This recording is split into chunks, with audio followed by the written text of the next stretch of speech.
이 치료가 쉽지 않은 병일수록 오해도 참 많은데요. 오늘은 아토피 피부염에 대해서 자세히 알아봅니다. 피부과 이승원 선생님 모셨습니다. 안녕하세요. 네, 안녕하세요.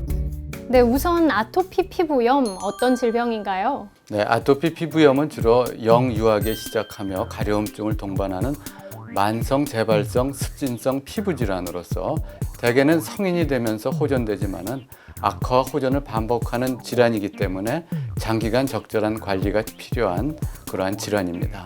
그 원인에 대해서 많이들 궁금해하세요. 실제로 많이 이야기하는 것처럼 유아기 때는 유전 때문에 그리고 성인일 때는 스트레스 같은 환경적 요인 때문에 생겨나는 건가요? 어릴 때 아토피 피부염이 있었던 분이 성인이 된 후에 스트레스를 받으면서 악화되는 경우가 많아서 성인 아토피는 스트레스 때문에 생긴다 이런 말이 나오는 것 같습니다. 네. 소아와 성인 아토피 피부염 모두 유전적인 요인, 피부 장벽 기능과 면역 체계 이상, 환경적인 요인과 스트레스 등의 상호 작용에 의해서 아토피 피부염이 나타난다 이렇게 생각하고 있습니다. 네. 이 아토피 피부염의 경우에는 가려움증이 심해서 많이들 고생하시는데요. 실제로 그렇다 보니까 민간요법도 많이들 찾으시잖아요. 실질적인 도움이 되는 방법은 어떤 것들이 있을까요? 예, 대부분의 민간요법들은 모든 환자들에게 효과가 있는 것은 아닙니다. 가장 기본적인 방법은 보습입니다. 적절한 목욕과 보습제를 사용하여서 피부 장벽 기능을 정상으로 만들고 피부에 직접 닿는 옷은 순면으로 입고 손발톱을 짧고 청결하게 관리를 하고 방 안의 온도와 습도를 적절하게 유지하고 항히스타민제를 시기적절하게 복용함으로써 가려움증을 줄일 수가 있습니다. 이 보습이 중요하다고 하셨는데요. 어떻게 씻고 얼마나 자주 씻는 게 좋을까요? 목욕은 매일 미지근한 물에 10분 내지 20분 정도 하는 것이 좋고 네. 비누나 세안제는 피부 표면의 지질을 녹여 감소시키고 피부 표면 pH를 증가시켜서 염증 반응과 피부 장벽 기능을 저하시킬 수가 있습니다. 그렇기 때문에 비누 사용 후에 바로 pH가 5 내지 5.5 정도의 피부 장벽 기능을 증가시켜주는 보습제를 바르는 것이 좋습니다. 이 생활습관 개선과 함께 꼭 해야 하는 것이 치료인데요. 스테로이드 제제 약물을 쓰다 보니까 걱정들 많이 하세요. 어떻게 하면 부작용이 없이, 부작용이 적게 잘 치료할 수 있을까요? 네, 보통 그 스테로이드 제제에 대해서 걱정을 많이 하는 경우가 있는데 요 최근에는 보습제도 그렇고 면역 조절제도 새로 나온 것이 많이 있는데 이러한 것이 전부 효과가 스테로이드제와 유사한 치료 효과가 있다고 계속 보고가 되고 있습니다. 그렇기 때문에 스테로이드의 양을 줄이고 면역 조절제나 보습제, 항히스타민제를 적절히 사용을 하고 우리 목욕 습관이라든가 스트레스, 잠을 충분히 잔다거나 이러한 것을 같이 함으로 해서 대부분의 아토피 피부염은 조절될 수가 있습니다. 네, 정확한 진단과 꾸준한 치료, 그리고 적절한 생활습관 개선으로 피부 건강 지키시기 바랍니다.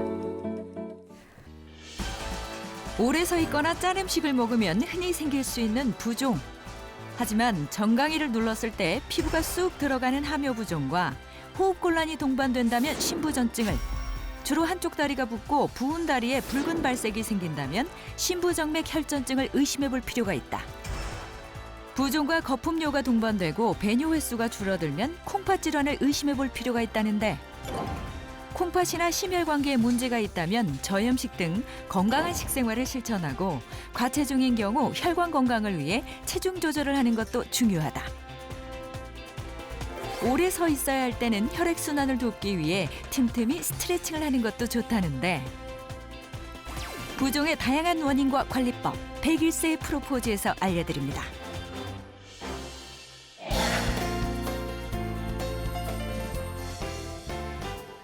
안녕하세요. 101세의 프로포즈 아나운서 임수민입니다. 보통 혈액순환이 잘 안 되거나 짠 음식을 먹으면 부종이 생길 수 있다고 하죠. 그런데 만약에 특정 부위가 계속해서 붓는다면 원인 질환이 숨어 있을 수 있다고 합니다. 그래서 오늘은 부종의 원인과 관리법에 대해서 알아보는 시간 마련했습니다. 오늘 도움 말씀 주실 두 분 선생님 소개해드립니다. 고려대 의대 순환기내과 나승훈 교수님 어서 오세요. 네, 안녕하세요. 네, 안녕하세요. 자, 그리고 101세의 프로포즈 주치의시죠. 정형외과 전문의 이수찬 선생님 함께 하셨습니다. 안녕하세요. 안녕하세요. 네. 사실 저도 오랫동안 서서 방송을 하면 다리가 붓는다거나 또 저녁에 짜게 먹고 자면 다음날 아침에 얼굴이 붓는 경우가 종종 있거든요.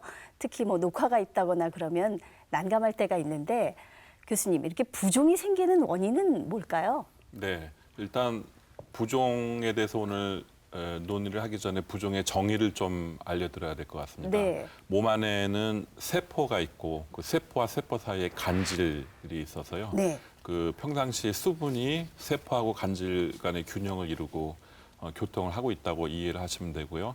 부종이 생기는 이유는 특별히 이 간질 속에 수분이 비정상적으로 많이 축적이 되면서 국소적으로 수분 함량이 많아지면 그 조직 부분에 부어오르는 듯한 현상을 보이는데 이러한 현상을 부종이라고 할 수 있죠. 네네. 특히 짜거나 뭐 오래 서 있거나 해서 국소적으로 한 부위에 부종이 일과성으로 오는 경우도 있지만 병적으로 생기는 경우에 대해서는 한번 원인을 찾아봐야 될 상황으로 이해를 하시면 되겠습니다. 네네. 사실은 부종이 있다 하더라도 몇 시간 정도 부종이 생기는 거는 뭐 그러려니 하고 이제 이렇게 무심코 지나가는데 네. 계속 부종이 생기면 좀 걱정도 되고 또 검사를 받아봐야 되는 건데 부종의 원인이 사실 굉장히 많은 것 같습니다. 특히 어르신 같은 경우는 이제 고혈압, 고지혈증 같은 혈관 관련된 질환이 많으신데 그런 혈관 관련된 질환이 결국은 부종의 한 원인이 되는 것으로 알고 있습니다. 네. 말씀하신 대로 가장 흔한 부종을 일으킬 수 있는 심혈관 질환 중에 하나는 심부전증입니다. 네네. 아마 심부전증이라는 말 자체가 좀 어렵게 느껴질지 모르겠는데요. 심은 심장을 얘기하시는 거고 부전증이라는 얘기는 심장이 효과적으로 기능을 못한다 하면 효과적으로 수축을 해서 심장 안에서 피를 대동맥을 통해서 전신에 공급을 해줘야 되는데 네. 적절하게 심장이 수축 기능을 수행하지 못해서 생기는 몸 안에 충혈이 되는 반응, 그로 인한 부종을 이야기하고요. 네. 이완기에 장애가 있어서 부종이 생길 수 있습니다. 심장이 수축할 뿐만 아니라 적절하게 이완도 해야 돼서 이완할 때 몸 안에 유입되는 피를 받아야 되는데 그러한 이완 기능이 떨어져도 폐충혈이 생기고 전신 충혈이 생길 수가 있습니다. 특별히 심부전증과 관련된 부종의 증상은 네. 팔다리도 붓지만 특히 하지, 특히 경골이라고 하죠. 예. 여기 정강이뼈 거기를 손으로 콕 누르면 누른 자주 그대로 유지되는 한국말로 함요부종이라고 합니다. 그러한 함요부종이 생기는 경우가 가장 특징적인 부종의 증상이라고 할 수 있습니다. 네. 보통 우리가 오랫동안 뭐 서서 일을 한다거나 앉아서 있거나 한때 다리가 붓는 경우는 많은데 다리만 붓는 것이 아니라 팔다리도 같이 붓고 아까 이 정강이 아랫부분 얘기하셨는데 여기 눌렀을 때 금방 나오지 않고 이러면 검사를 한번 받아볼 필요가 있다는 그런 말씀이신 거죠? 네, 그렇죠. 예, 예. 심부전증이라 하면 붓는 것도 붓는 거지만 반드시 동반 증상이 있거든요. 가장 흔한 동반 증상이라는 거는 호흡곤란이 첫 번째입니다. 이제 효과적으로 심장이 못 자거나 이완을 못해서 전신 피가 몸 심장 안에 잘 몰려주지를 못하면은 결국은 폐충혈이 흔하게 일어나고 그 폐충혈 때문에 숨이 차게 느껴지죠. 폐에 물이 가득 차는 듯한 그 느낌의 증상을 이해하시면 되고요. 그 숨찬 것이 운동할 때 숨찬 것도 초기 증상이지만 시간이 좀 지나서 증상이 악화되면은 가만히 있어도 숨차고 또 누워 있으면 숨찬 게 더 악화되고요. 심지어는 누워 있으면서 잠을 취하다가도 숨이 차서 깨는 경우, 숨 차서 창문을 열고 환기를 하고 싶어하고 이런 증상이 동반되는 것이 심부전증, 호흡곤란. 또 폐충혈이 계속되면 기침도 생깁니다. 아하. 그래서 호흡기계 증상으로 착각할 수도 있는데요. 기침은 생기지만 가래가 동반되지 않으면서 호흡곤란의 증상이 있고 함요부종이 있고 전신의 부종이 동반되고 그것이 빨리 소실되지가 않는다. 그러면 심장 기능이 떨어진 건지 확인을 해야 될 네. 필요가 있습니다. 단순히 부종뿐만 아니라 다른 여러 가지 증상도 또 동반을 하는군요. 신부전증의 경우에. 근데 이 신부전증이라는 게 누구나 걸릴 수 있는 질환인가요? 이제 특히 이 시청하고 계시는 네. 많은 연세 드신 분들은 다양한 위험인자들, 심혈관계 위험인자들 갖고 계시죠. 고혈압, 고지혈증, 당뇨병, 여러 순환기 위험인자들을 가지고 계실 텐데요. 가장 흔한 심부전증의 원인 중에 하나는 허혈성 심질환이라 하는 협심증 심근경색증이 되겠습니다. 심장을 먹여 살리는 혈관 관상동맥의 병이 있어서 혈류 공급이 적절하지 않으면 심장 기능이 떨어지죠. 또 한 가지는 조절되지 않는 고혈압. 고혈압이 있으시지만 약물치료를 적절히 안 받고 있거나 그래서 혈압이 조절이 잘 안 되면 심장에 부담을 주죠. 심장이 몸 안에 있는 저항을 이기고 계속 일을 해야 되기 때문에 그것 때문에 생기는 심부전증. 네. 그 외에도 심근증에 해당하는 것이 있습니다. 심근증은 유전적인 소인이 있을 수도 있고 바이러스 감염으로 생길 수도 있고 심장 근육 자체의 수축 능력이 소실되는 병이거든요.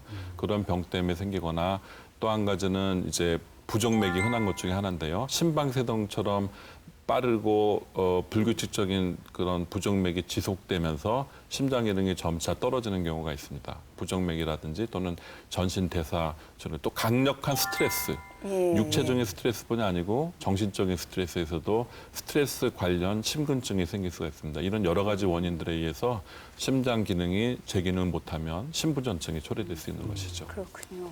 저도 고혈압이 네. 있고 또 이제 스트레스를 많이 받고 이런 상황에서 숨이 차거나 또는 부종이 있으면 중간에 검사를 해봐야 되겠다는 생각이 듭니다.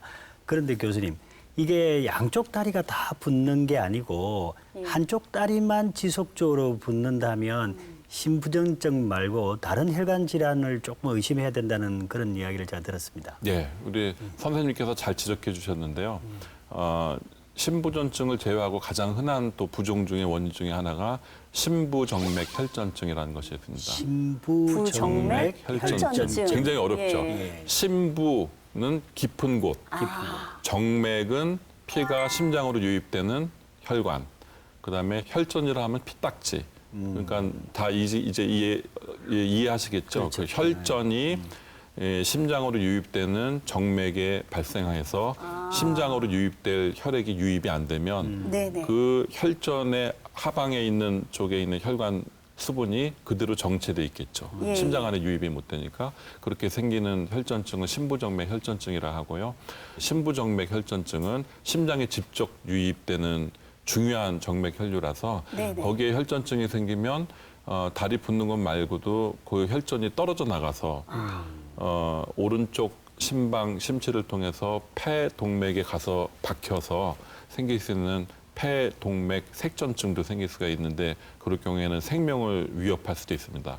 그래서 네네. 심부정맥 혈전증은 아주 간단히 여겨서는 안 될 필요한 경우 꼭 검사를 해야 될 중요한 질환이 되겠습니다. 굉장히 위험하네요. 이게 상당히 위급할 수 있겠는데 이게 한동안 뉴스에서 화제가 됐었던 것 같은데 이코노미 클래스 증후군이라고 하는 게 바로 이 질환이죠? 예, 맞습니다. 네. 이코노미 클래스 그러면 머릿속에 연상을 하실 수 있는 게 좁은 좌석에서 움직임 네. 없이 장시간 앉아 있어야 되는 것이죠. 그러다 보면 가만히 앉아 있으면 이 정맥 혈류라는 거는 걷고 움직이면은 펌프 작용을 해서 심장에 더 유입이 잘 되거든요. 네네. 그런데 장시간 앉아 계시면은 아무래도 혈류 속도가 떨어지고 그렇죠. 그래서 혈전이 네네. 생겨서 그로 인해서 심부정맥 혈전증이 발생해서 갑자기 급격히 다리가 부종이 일어나거나 그것이 떨어져 나가서 폐동맥 색전증에 걸리거나 하는 경우가 보고가 돼서 네네. 그런 이제 용어에 대한 설명이 나왔습니다. 근데 심부정맥 혈전증이 생기면서 붓는 것도 있지만 또 다른 특징 중에 하나는 발색, 발적이 같이 동반되는 경우가 빨갛게 된다는 얘기죠? 그런 예. 증상이 흔히 또 같이 있을 수 있고 대개는 한쪽 다리에 국한되는 경우가 많습니다. 저도 저희 과에서는 이제 예를 들어서 외상을 입었다든지 또는 수술을 하고 나서 침상에서 오래 이제 누워 있을 경우에는 이게 혈전적으로 넘어갈 가능성을 좀 배제할 수 없으니까 굉장히 관찰을 하고 있는데 혹시 심부정맥 혈전증의 원인에 대해서 좀 이야기해 주셨으면 좋겠습니다. 예, 말씀하신 대로 정형외과에서 많이 겪는 거죠. 골절이나 수술 후에 오래도록 침상에 누워 계신 분들, 장시간 누워 있고 움직이지 못하시면 정맥 혈류가 정체되면서 혈전증이 깊은 정맥 속에 생길 수가 있습니다. 그런 거 외에도 특히 몸 안에 한마디로 혈액 응고가 잘 될 소지가 있는 전신 질환. 대표적인 것에 종양인데요. 악성 종양 네네. 같은 게 생기거나 악성 종양 때문에 예를 들면 방사선 치료를 받으면 그 임파선들의 기능이 못하거나 악성 종양에 있는 세포들이 임파선에 침입이 되거나 해서 기능이 떨어질 수도 있고요. 그것뿐만 아니고 혈류의 혈전도 잘 생기게 만들어서 네네. 정맥 계통의 혈전도 잘 생기는 걸로 돼 있고요. 안 움직이는 것뿐만이 아니고 그런 여러 특발성 원인들도 또 생길 수가 있습니다. 전신질환 위험인자들, 혈액 응고를 일으키는 위험인자들은 검사를 전반적으로 해야 될 수가 있죠. 근데 아까 혈전이 폐혈관까지 막을 수 있다고 하니까 이거는 상당히 긴급히 좀 치료를 받아야 되지 않을까 이런 생각을 하는데 치료는 어떤 방법으로 합니까? 신부정맥 혈전증은 혈전이 발생한 거니까 당연히 혈전이 서서히 녹을 수 있게 치료하는 약물 치료와 주사 치료가 있습니다. 급성기에 아주 이거는 빨리 응급을 다퉈서 폐, 동맥, 쇠전증도 이미 생겨 있고 진행되는 상황이고 하는 경우에는 치료를 국소적인 주사요법도 있지만 관을 박아서 하루 이틀씩 계속 혈전 용해제를 투여하면서 녹이는 방법도 있고요. 예. 혈전이 너무 커서나 약에 반응이 없는 경우도 있습니다. 그런 경우에는 우리가 깊은 곳에 있는 굵은 정맥 거기 들어가서 철사줄로 관통을 하고 풍선으로 혈전을 깨고 도관으로 그것을 흡인해서 혈전을 제거해주는 방법도 쓰고요. 기저에 혈전만 있을 뿐 아니고 협착이 있거나 또는 외부에서 혈관의 기형으로 정맥 혈관을 누르면서 혈전이 잘 생기는 원인도 있거든요. 그런 경우에는 스텐트 삽입술, 심장 혈관 넣듯이 다리 혈관에도 정맥에도 이렇게 스텐트를 넣어가지고 혈류를 재개통시켜서 혈전을 제거해주는 이런 치료들을 하고 있습니다. 두 번째 신부전증 치료는 약물 치료가 일단 근간이고요. 네. 신부전증을 악화시키는 위험인자들이 있습니다. 뭐 빈혈이라든지 그런 부정맥의 맥박 조절이나 여러 가지 위험인자들을 혈압 조절이 안 된다든지 하는 걸 다 조절해주고 심장 수축 기능을 도와주는 또 보존해주는 그런 약물 치료, 그다음에 호흡곤란이나 몸 안에 과잉의 수분을 적절하게 수분 균형을 해줄 수 있는 이뇨제 등등 증상 개선이나 생활 그 삶의 예후를 좋게 해줄 수 있는 그런 약물 치료를 우선적으로 하게 되고요. 그 약물 치료에 반응하지 않는 아주 만성적이고 계속 악화되는 신부전증에 대해서는 기계적인 치료법도 있습니다. 네네. 기계적으로 심장 기능을 보조하는 기구를 삽입한다든지 종국적으로는 심장 이식, 심장을 이식해서 정상 삶을 영위하는 수술도 우리나라에서 많이 진행되고 있습니다. 치료법도 상당히 다양하네요. 예. 아니 팔다리 붓는 걸 지금 이야기하고 네. 있다가 이 병을 일으키는 원인이 심장이 안 좋고 또 신부혈 정맥 혈전증을 이야기하면서 이 치료가 이렇게 이거 조금 무서운 치료까지 나오니까 야 단순히 부종을 이렇게 간과하면 안 되겠구나 하는 생각이 듭니다. 우리가 진짜 붓는다 그랬을 때 일반인들이 생각하는 거는 콩팥이 안 좋으면 다리가 그렇죠. 붓지 않을까 네. 이렇게 생각을 많이 하는데 콩팥 질환이 있을 때도 다리가 붓는 건 당연하겠죠. 네.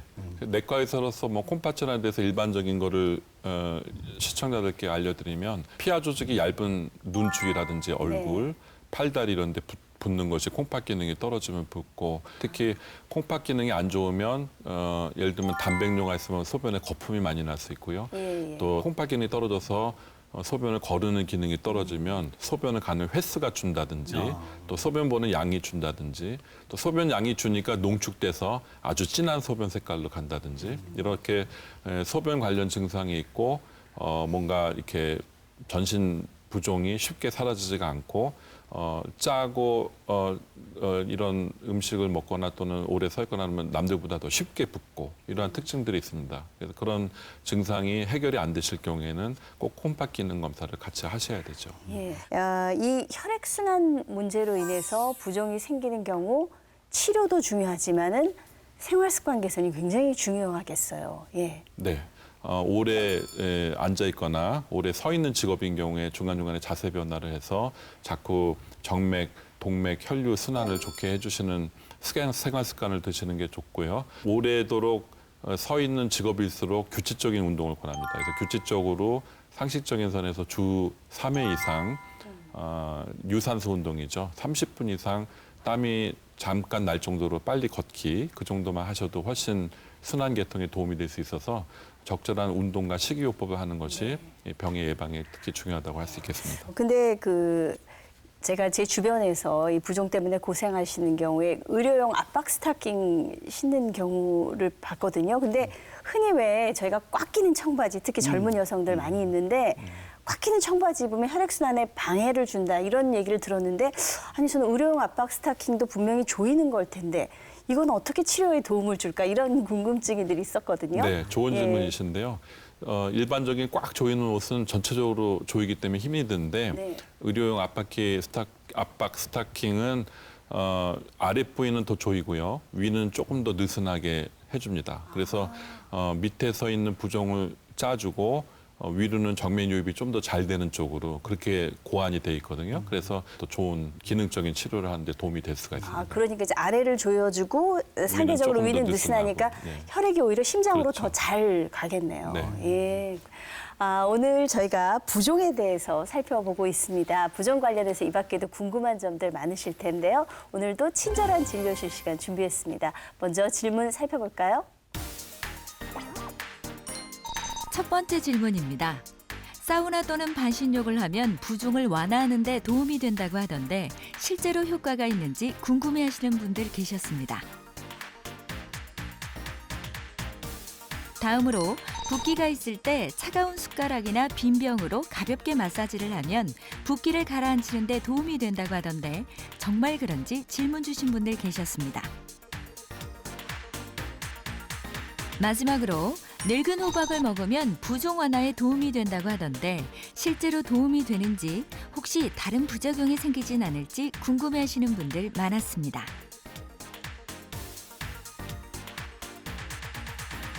네, 질문 하나씩 살펴보겠습니다. 호박을 먹으면 붓기를 가라앉히는데 도움이 되는지 질문을 주신 분이 계시는데 사실 이런 얘기를 굉장히 많이 해요. 그래서 저도 산후에 많이 먹었습니다. 흔히 왜 늙은 호박이라고 하는 그 노란 호박. 여자들 같은 경우에는 많이 먹거든요. 예, 도움이 됩니까? 네, 경험적으로 다들 많이 드신다는 얘기는 효과가 있다는 뜻이겠죠. 늙은 호박이라는 게 뭐 베타카로텐, 칼륨, 비타민 C 등 여러 영양분도 있고 이뇨 작용도 있고 해서 그걸 경험적으로 연세 드시고 몸이 붓는다 하면서 같이 드시는 분들이 많은 걸로 알고 있고요. 뭐든지 과하면 오히려 더 악영향을 줄 수 있다는 말이 있는데요. 너무 과하게 드시면 오히려 거꾸로 부종이 부종을 불러일으키는 경우도 있다고 합니다. 그래서 오히려 처음엔 빠지는 것 같지만 그것 때문에 항상성을 유지하려고 또 몸에서 수분을 더 끌어들이고 하기 때문에 오히려 악화될 소지도 있다는 이야기도 있어서 네네.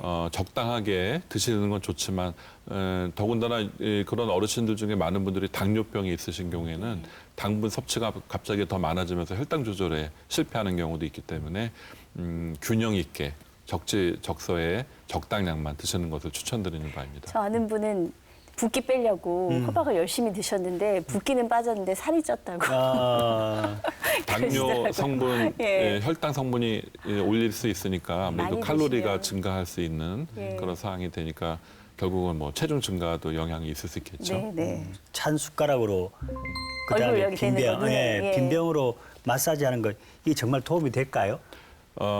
차가운 기구를 뭔가 몸에 대는 것은 차갑다는 것은 결국 혈관을 수축시키고 그렇죠. 혈관에서 나오는 이 염증이나 이럴 때 발생하는 삼출액 이런 것들을 줄이는 데 도움이 되겠죠. 다시 말해서 차가운 기구로 마사지를 가볍게 해주는 거는 어떤 급성 염증성 부종, 염증이 있거나 부종이 생기는 경우에 조금 도움이 될 소지는 있습니다. 그러나 일반적인 지금까지 저희가 상의한 그런 부종에 대해서는 그러한 물리적인 방법으로 해결은 안 될 거로 생각하고요. 가벼운 마사지나 혈액순환을 도와주기 위한 그런 정도는 무리가 없겠지만 뭐 차가운 기구를 댔다고 부종이 빨리 사라지거나 이런 것은 의학적으로 합당하지 않다고 생각이 됩니다. 별로 그렇게 크게 도움은 안 되는가 봐요. 기분만 좋았나 봐요. 예. 또 이런 질문이 있습니다. 사우나나 반신욕을 하면 붓기를 가라앉히는 데 도움이 되는지 하는데 사실은 주위에 이런 분들이 있어요. 사우나 네. 반신욕에서 붓기를 좀 가라앉혔다. 아무래도 이렇게 수분을 쭉 빼고 나니까 예. 좀 가라앉는 느낌이 들지 않을까 네. 싶은데. 환자분들도 많이 물어보는 질문 중에 하나인데요. 아주 그 상당히 고온의 반신욕을 오래도록 할 경우에는 그래도 협심증이나 심근경색증, 고혈압, 심부전증 있는 분들은 이 혈관이 이완되죠. 혈관이 뜨거운 물에 이완이 되면서 수분 그 이동의 변화가 생기고 그것 때문에 혈압의 변화라든지 맥박의 변화가 맥박이 빨라지면 심장이 일을 많이 하는 거거든요. 네. 심장이 일을 많이 하면 심부전증 있는 분들은 악화되고 네. 협심증 있는 분들은 흉통을 느끼거나 이렇게 될 수가 있습니다. 그래서 증상의 악화나 병의 경과를 악화시킬 수 있기 때문에 지나치게 무리하게 긴 시간 고온에서 반신욕을 하는 것은 기저 심장질환이나 네. 다른 만성질환 있는 분들한테는 조금 조심을 해야 될 상황으로 보이고요. 특히 당뇨가 있으신 분들은 그런 고온에 오래 노출돼도 감각신경이 둔화돼 있기 때문에 네, 네. 발에 상처가 나거나 물집이 생기는 걸 모르는 경우도 있습니다. 그래서 당뇨 족부병변이 생겨서 상처가 악화돼서 오시는 분도 있고요. 그래서 예, 예. 그런 물리적인 지나친 자극에 대해서는 적절한 선에서만 하시는 것이 좋겠다. 이렇게 권고를 해드리고 싶습니다. 마지막으로 저희가 좀 꼭 기억해둬야 할 게 있다면 어떤 것들이 있을까요? 네. 특히 기저 위험 인자들이 있으신 분들, 당뇨, 고혈압, 신부전증, 협심증 이런 심혈관 질환이나 대사 이상, 갑상선 이상 이런 병들이 있으신 분들은 그런 원인 질환 때문에 원인 질환이 악화되거나 관련돼서 부종이 생기는지 담당 전문 주치의와 꼭 상의를 하셔서 한 번쯤 점검을 하시기를 추천드리고 싶습니다. 네. 부종이 계속되면 질환의 원인일 수도 있다는 거 기억하시고요. 원인 찾아보시고 건강 잘 지키시기 바랍니다. 함께해 주신 시청자 여러분 감사합니다. 저희는 다음 시간에 건강한 모습으로 다시 인사드리겠습니다.